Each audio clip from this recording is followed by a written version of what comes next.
With Gina The news with Gina Grad. This half of the show brought to you by SimplySafeAdam.com and TrueCar.com. Sorry, Gina, go ahead. No problem. A lot of celebrity news today, and starting with this because of something AJ Benza said last time he was on. The rumors are true. Bradley Cooper and his lady Irina Shayk are over. On Thursday, last Thursday, Shayk was spotted jetting out of L.A. with their daughter. She called the movers. She packed her possessions from their $5 million mansion. A source revealed, quote, they haven't been good for a few months. Irina decided it would be best if she moved out. They dated for 4 years. They have a 2-year-old daughter. Bradley may have proposed. Irina was wearing an emerald ring, but never initiated any wedding plans. She seemed to keep the relationship on the down low, as AJ said, with one exception. Again, as AJ said, only for attending red carpets. Was she a model? Is she a model? She is stunning, so I would not be surprised. Yeah. Grab a picture. Yes, according to Chris. She's very she's a pretty. model. I know she was. But to keep the relationship on the down low, unless you have to haul somebody out for a red carpet appearance, that's sort of what AJ. Arm candy situation. Yeah, that's sort of what AJ was talking about. Just before we get too far away from the story, I was watching it last night. Curious in Brian's thoughts of this. Yeah. The minority owner in Golden State, pushing the guy in the shoulder, and he's got to apologize, and he's $500,000 fine and suspended for a year. It's like, are we going too? We're getting too soft and too. It's sports, you know what I mean? The guy just went sailing into the crowd. Right. People also, there's a kind of a reaction that people have sometimes when somebody steps on their foot to just sort of push them, react. It wasn't exactly that, but whatever. He's a athlete. He's a world-class athlete, and he got pushed on the shoulder. So it's all sort of symbolic. There's nothing physically. Yeah. Whatever goes on in the course of the game is 10 times more than a guy pushing you. So there's a symbolism to it. Yeah, I think the guy who did the pushing and got the punishment is the very definition of a soft target. He has nothing to push back with. He's got to sort of just take it. He's not going to file a protest like, all right, fine, whatever. Yeah, they could have handled this very easily with a, please don't do that again. I just think is everything a hate crime? Like, no. It's just, do we have to send a message all the time? The guy obviously is invested in the game because he's a minority owner of one of the teams.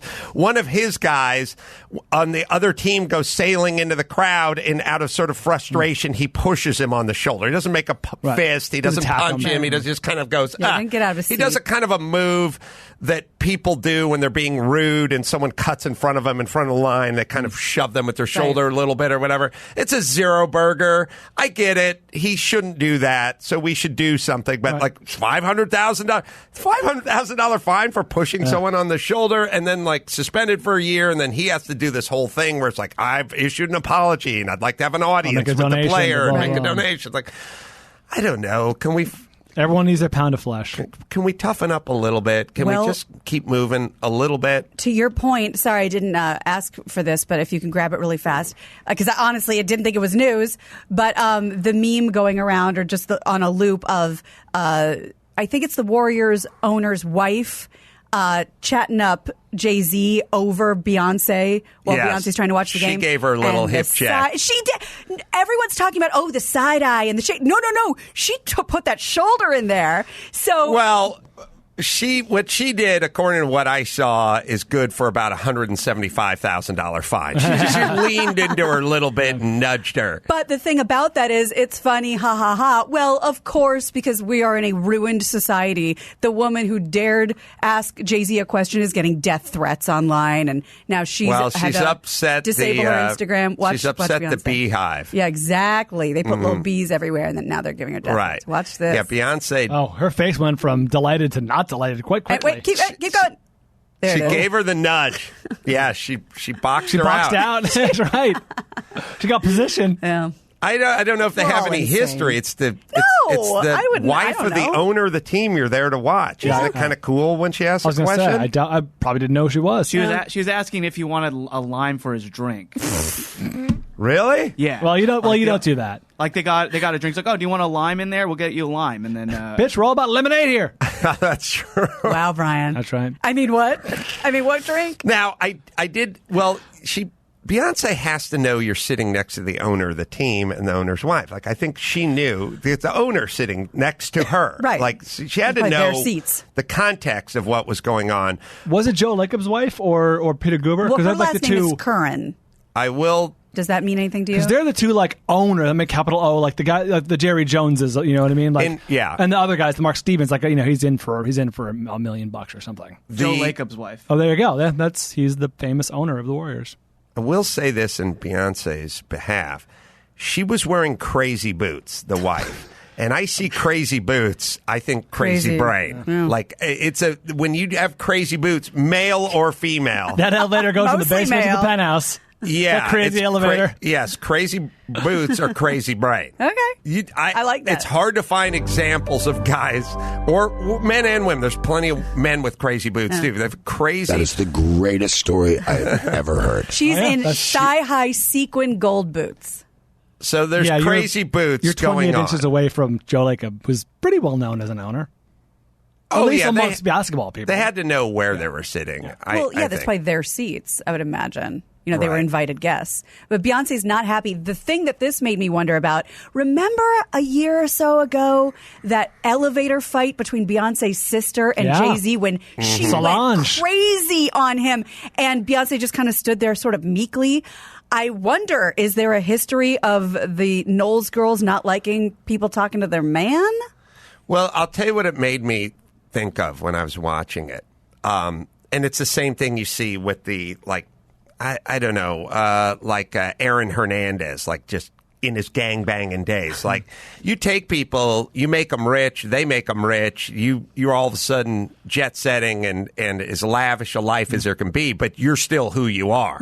And if you're a guy who's made it in the NFL, you're Ray Rice, you punch chicks. That's the millions of dollars do not Subdue. They're not a salve for that. That's always there. If anything, it's gonna, embolden you.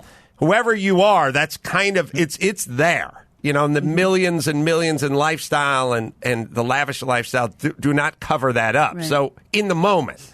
So if you have that sort of, I don't know, Jenny from the block thing, I know I'm picking another diva, but I mean, it's like you are from the block and this happens in real time, you react. I'd say especially in matters that have to do with sexuality and men and somebody or Posturing. women, whatever that is, and men have it in terms of aggression and women, and what they don't, can't disguise it in that moment. Well, she does her best to sort of ice everybody out. Yeah, Rick James had crazy boots, and he was crazy. There you go. Yeah, her What more do you boots are know? crazy. They're insane. All right, that means she's insane. Gary Glitter. Yeah, it is. Oh, That's it's in right. the name. It's right there. And wow, Stop it. there it is. There's Rick James. Thigh-high leather.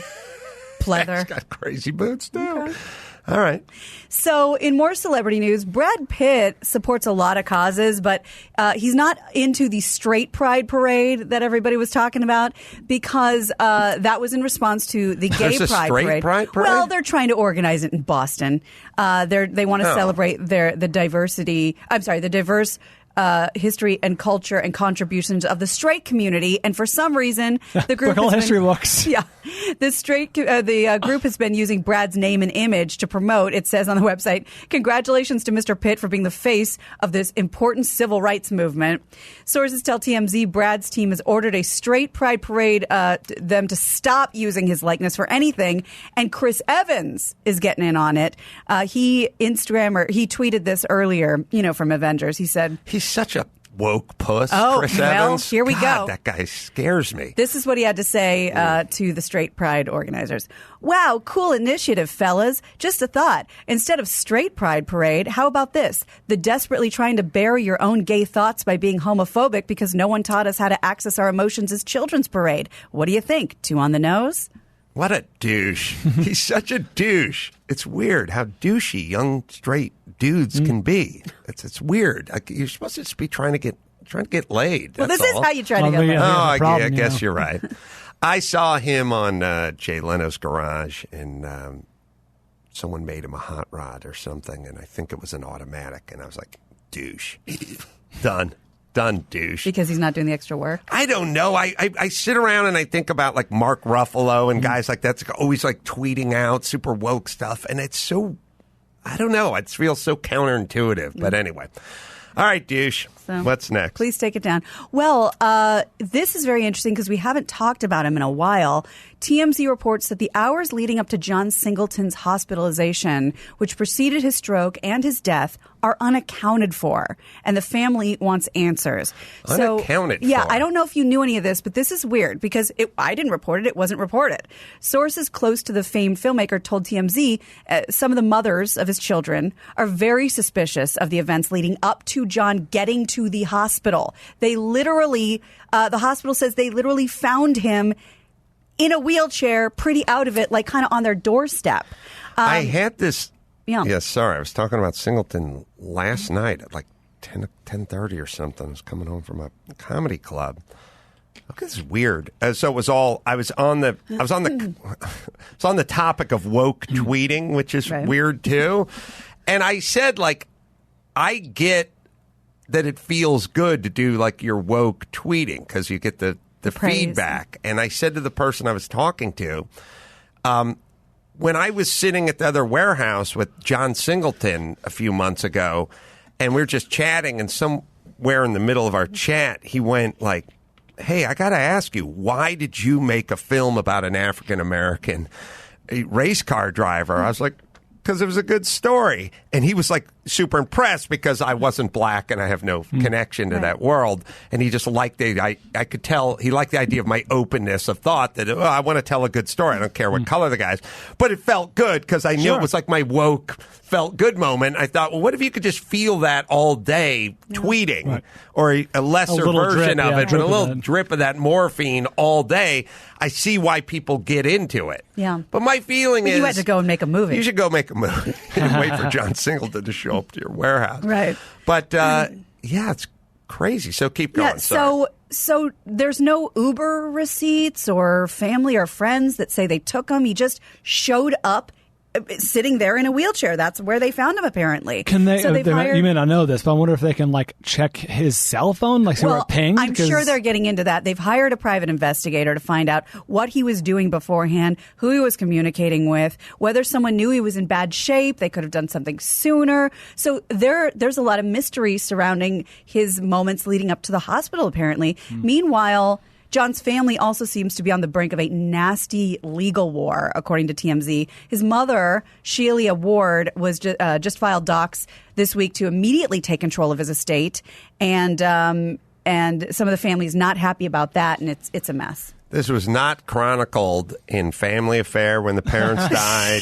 or the Brady Bunch, or the Partridge Family. War. Never a lawyer, an attorney, someone showing up. Every other 3 years, relatives coming out of the woodwork. Yeah, every 3 years, the guy's got to sign some trustee papers or something. Right. And in the Partridge Family, they had to form the band to get paid because Dad was gone. Was that the plot?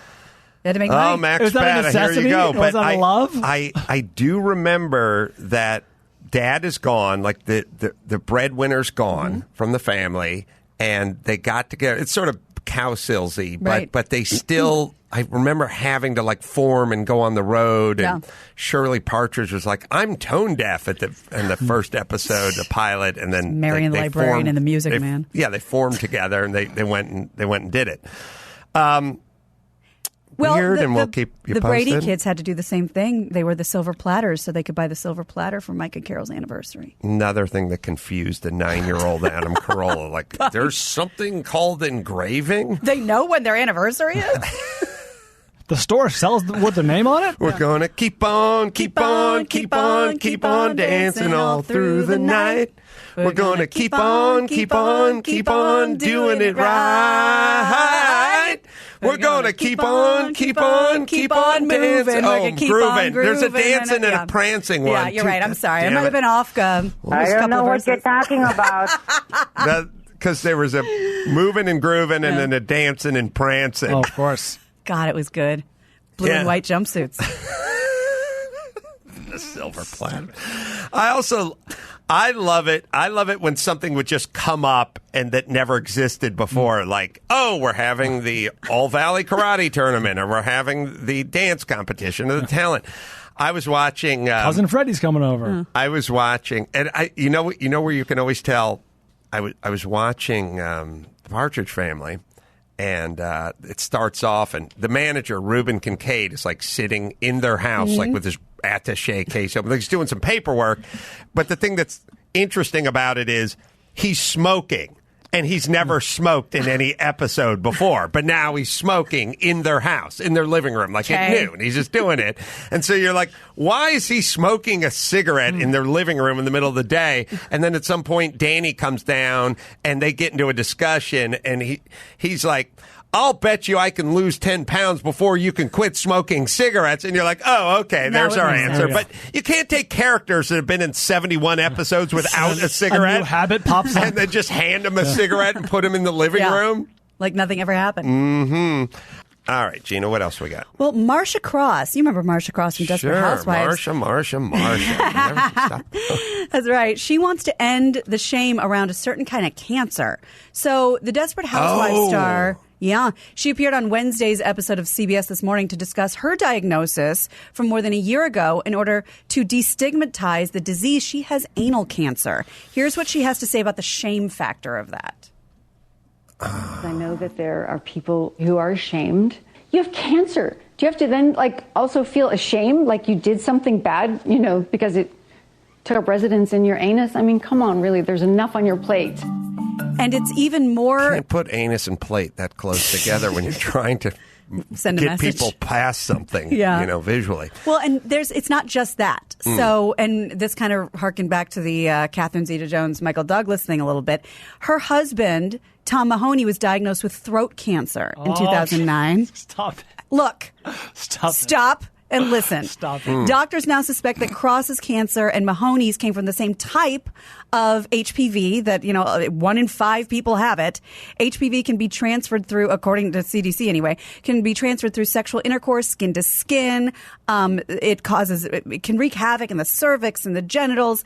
Now, early immunization can prevent types of HPV that are common to cause cancer. I'm against it.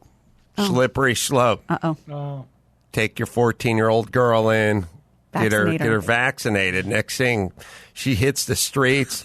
There's loosey-goosey. Well, she gets turned out by the Bishop Don Magic Wand because what's to stop her from having free sex with everybody in town? She's not going to get HPV. No. You just green-lighted her to the red light district, my Zero friend. risk.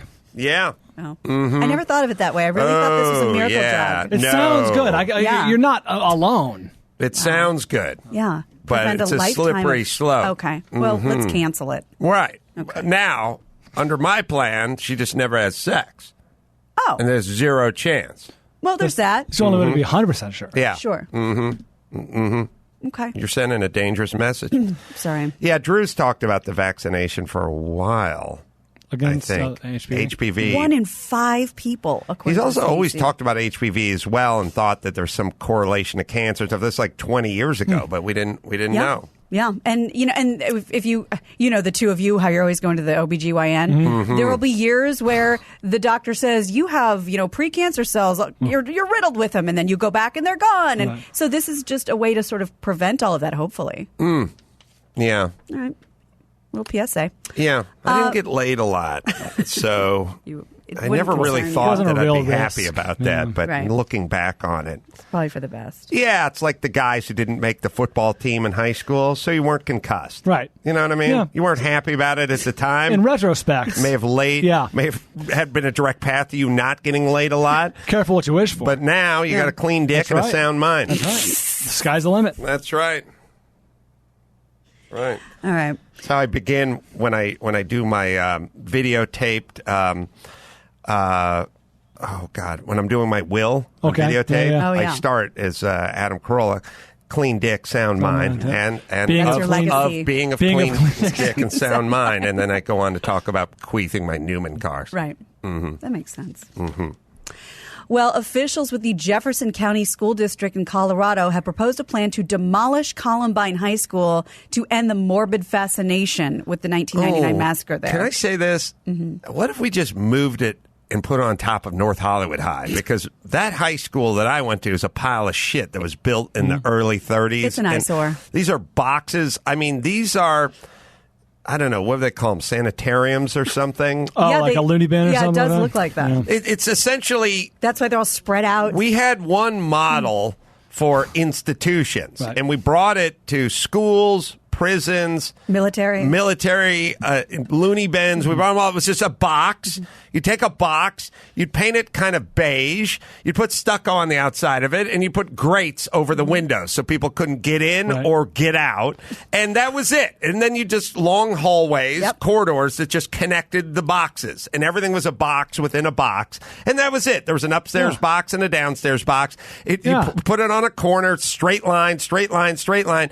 There was no glass, there was no architecture, there was no ornamentation, there was no anything. It's just when you left the box you were in, like Mr. Space English class, you'd go to the next box, Mr. Bernal's box over there. I went to a big box too. Yeah, I think we all did. Mr. Tomey had his counselor just had a box. Everyone just had a box. Occasionally there'd be a window, but it was just one big box built from in like the early 30s, and the colors were like avocado. And beige and brown. The worst very yellow. Institutionalized. The food was institutional, like everything. And when you see Columbine, you see the big glass atrium and the elevator going up to the whatever. Imagine it like an elevator. And you go like, he was up on the third floor. Like, there's a third floor. A third floor. That's the roof, right? Right. Well, and there's irony in this too, which I'll get to. But what year was Columbine constructed? We'll find out. So it makes you think. You should go to a place. You guys should move to a place where, like a new place. Like the Valley's like 20s, 30s, teens, like too old and everything was just made. And I went to Colfax Elementary, which was small boxes. I went to Walter Reed Junior High, which was medium-sized boxes. And then I went to North Hollywood High, big box, all built like in the 30s and all just a box. Yep. All right. Well, that is the interesting and ironic thing, because I get it. I mean, there's people showing up in the school trying to get in, taking pictures, inspiring bad ideas. Built in 73, by the way. Columbine? Because Columbine is said to now, of course, be one of the safest schools in the country with a very sophisticated security system. So it's like, what's it worth to you? Just get rid of it, and I get why, and start over. But what have they invested in making this the safest school in the country? Look, this notion of like, first off, everyone who built the Golden Gate Bridge is dead. Right. Do we need to not cross the Golden Gate Bridge? That's not the same thing. But I mean, this part where it's like, we got to just tear stuff down because something happened. Well, people are still trying.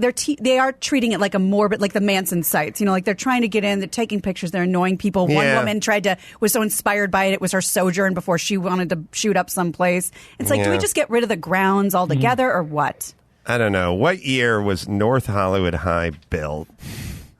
What year was Walter Reed Elementary, our junior high built? Everything was built in the 30s, and it was all junk. Sorry. It's really ugly. I don't want to make this about me. North Hollywood High was established in 1927. Wow. Are you the real victim in this Columbine story? Doesn't change. By the way, it's bad if your kids go to a school with those radiator heaters in the wall, pumping steam through it. Yeah. You can melt the crayons it's a bad on. Sign. Yep. Alec Baldwin, after 3 years and 1 Emmy, he is done playing Donald Trump. When asked by USA Today if he'll return to SNL next season, Alec says, I can't imagine I would do that again. I just can't. Walter Reed, 1939. So. Oh, it's all, It's all old. The actor who started impersonating the president in 2016 says, quote, they should find someone who wants to replace me and wants to do it. He suggested Daryl Hammond, the 61-year-old. How about a cast member? Yeah. The 61-year-old father of 5 now plans to spend his Saturdays with his kids. He said it just crushes his weekends doing SNL, and now that's family time. I was watching him as John DeLorean. Yeah, I was going to ask you about that. It was good, and it was interesting, and he was John DeLorean in the DeLorean doc. Right. And he put all the prosthetics on and everything like that. And like I said, like at a certain point, just that much time in the makeup chair with people like applying things. But I also wonder, I've never thought about it, because I've said, we're going to have the producers on CarCast this Friday if you want to check that out. So here's something to think about. I was talking about like Jim Carrey, and I was like, 4 hours, and it's 5 hours a day. It's the Grinch or whatever. And then when I go to a show, the makeup chair is like a big part of what I do. First, I'm like, I do my own hair. I'll just put the gel in. I do my own hair. Then I'll just come in, just put a little powder on. And then I start thinking, like, what is it? So what's going on, like, psychologically for me versus Jim Carrey? So I can't imagine sitting there for 5 hours. Right. Or Alec Baldwin. I couldn't imagine sitting in the chair for 3 hours. Is it also you're not worth the time and attention There must of a be something 5-hour going on makeup because sesh? there's something about Jim Carrey's wiring must like the people working on him. There's something about me that's unacceptable. This is way too much. Yeah. So I guess I don't know, but anyway, Baldwin was DeLorean, and it's an interesting story. So, and also, I think Baldwin's getting roasted. I may get involved with that. Do it. He's the next one. Yeah, Mike. It's one of those Mike August things where he's like, hey, you should roast Alec Baldwin. And I'm like, oh, okay, but I'm busy, man. Like, I'm really busy. And it's a time suck if you prepare and blah, blah, blah. And that's fine. But I'm like, yeah, let me think about it. And then I get an email from him like, I contacted the producers.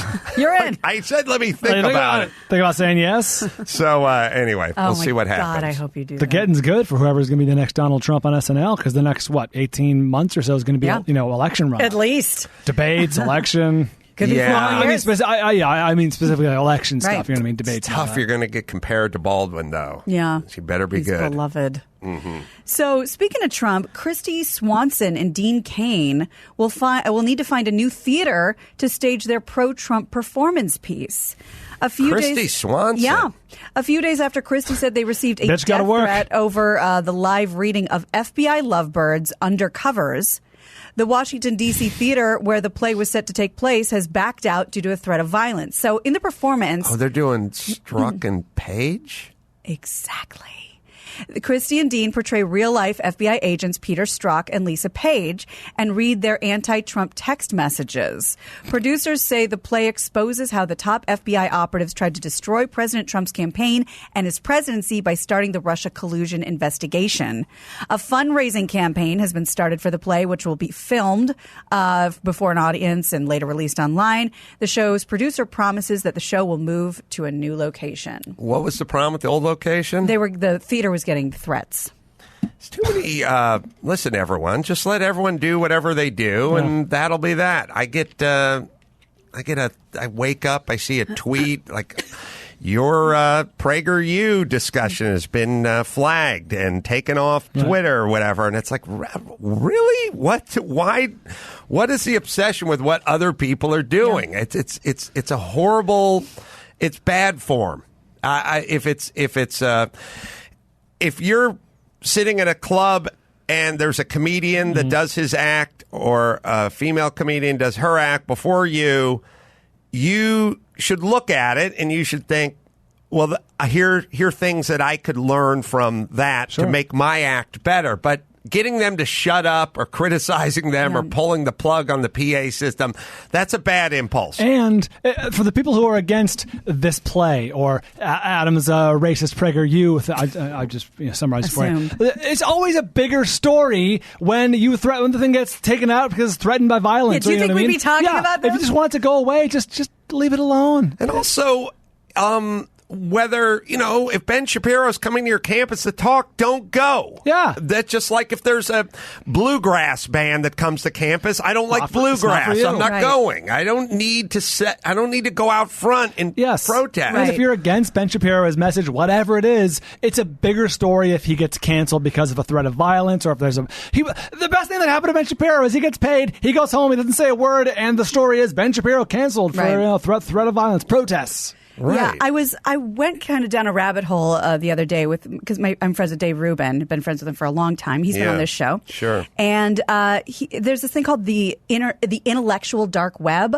And I might be misquoting him. I hope I'm not. But one of the things I was watching was him saying, like, I would love for there to be a takeover of this place online where everybody, whatever you believe, you know, Sam Harris, Ben Shapiro, Dennis Prager, me, and everybody who, you know, claims to be a progressive, we all come together and we're allowed to talk to each other. We're allowed to disagree with each other instead of just trying to shut each other up. And that doesn't seem like, that seems so basic to say that, but we're kind of coming around circle again where we have to get back to just being able to have a conversation. She's one of them. Get her. Or just let people talk or whatever. This notion of like, we're going after your sponsors, we're shutting you down, we're getting you pulled off of, YouTube or whatever. It's insanity. Yeah. You know, the thing that's funny, it's like, if you listen to Prager, he can't control his Wikipedia page. The haters get on the page and write alt-right, racist, whatever on there. And he's like, no, I'm not. And he changes it back. And the second he changes it, they jump on. Imagine that's your life. Imagine you're like monitoring Dennis Prager's Wikipedia page. Like that's what you choose to do with I'm doing a book report on Dennis Prager. Let me go to Wikipedia. But it's just, anyway. I disagree with Alyssa Milano, but I have no thoughts about getting on her page or stopping her from saying whatever she wants to say. Let everyone say what they want to say and then express whatever art they want to do, and then you can either buy a ticket or not. It's not going to change anything. Jesus Christ. All right, anyway, sorry. How many more do you want? One more. Okay.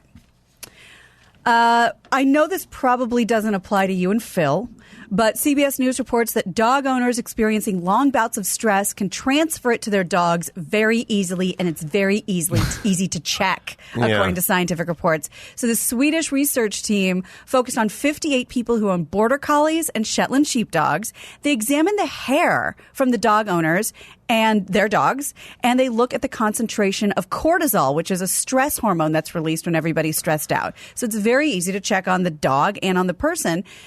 Depression, excessive physical exercise, unemployment are just a few examples of stress that can influence the amount of cortisol you have and what you're transferring to the loved ones around you, including your dog. And they said in the article, why your dog? Well, when you become more depressed or you're more stressed out, the dog kind of picks up on that and kind of relies on you more to either regulate, or if you're forgetting to feed them or you're forgetting to walk them, they become sort of more submissive and you're transferring that stress to them. Phil has the greatest fucking life of any I don't think he has any creature. stress. It's not even dog. He sleeps on top of me, on top of the bed. Then he gets his big stupid walk down his horse trail and sniffs at all the other dogs. Then he goes out in the backyard and takes a dip in the swimming pool and then just like runs around and does that weird back roll all over the turf in the back. I mean, if he's not in the pool, he's not, he's where he just lays everywhere. He just goes wherever the food is and just plops down on the floor. He's Billy Madison. Oh, he's the greatest. His life is so goddamn good. It's great. I know I was laughing about this, but it makes me think about it all the time. He can't. The only bad moments Phil has is when Sonny wants to play catch in the yard and Phil will get the ball. And my thing is when I pass it, I'm like, then catch the ball. Because if you don't catch it, Phil will get it. It's a motivator. But Sonny is always like, no. And she puts him inside and Phil just stares out of the glass. But there was a great moment where Lynette and Sonny were trying to play catch. And I was like, let Phil out. And they were debating, like, can Phil come out? What if the ball gets dropped? He'll bite the ball. He'll take off with the ball. And the answer was he will let him out. And if we drop the ball and he gets the ball, we'll yell out Olga's name and he'll listen. Because he listens to Olga. He doesn't listen to the owners of him, and he doesn't listen to people who own the house, but he'll listen to Olga. My son said to Lynette, he knows Olga's gone. He's not going to listen. Like, he's smarter than us. Olga's smarter than Phil. Phil's smarter than us. That's basically what it is. Because it worked for a while. Like, when he'd get out of line, Sonny would yell, Olga! And then Phil would go like, oh, man, Olga's mad. It's trouble. But no. So, I think he might be transferring stress to you and the family, but it does not go the other way. Yeah, Phil's move is he goes out, at night, takes a dip in the pool, and then he wants in. And when he comes in, he just flops on the sofa, and so you got to go dry him off. And he's 110 pounds. It's a slow dry for him. He's got it made. But he's also weird. Like, you can just take the towel and drape it over him like he's a monk, and he'll just walk around the house with it. Like, he's not bothered by it. He doesn't rub up against anything or do anything. James Brown. Yeah. Just drape it. Keeps going. All right, oh, yeah. That guy had some funky boots, too. Mm-hmm. All right, let's bring it home. You got it. I'm Gina Grad, and that's the news. I'm like mayor of Douche Island. Gina. That was the news with Gina Grad. I know, that house was very tastefully done. Mm-hmm.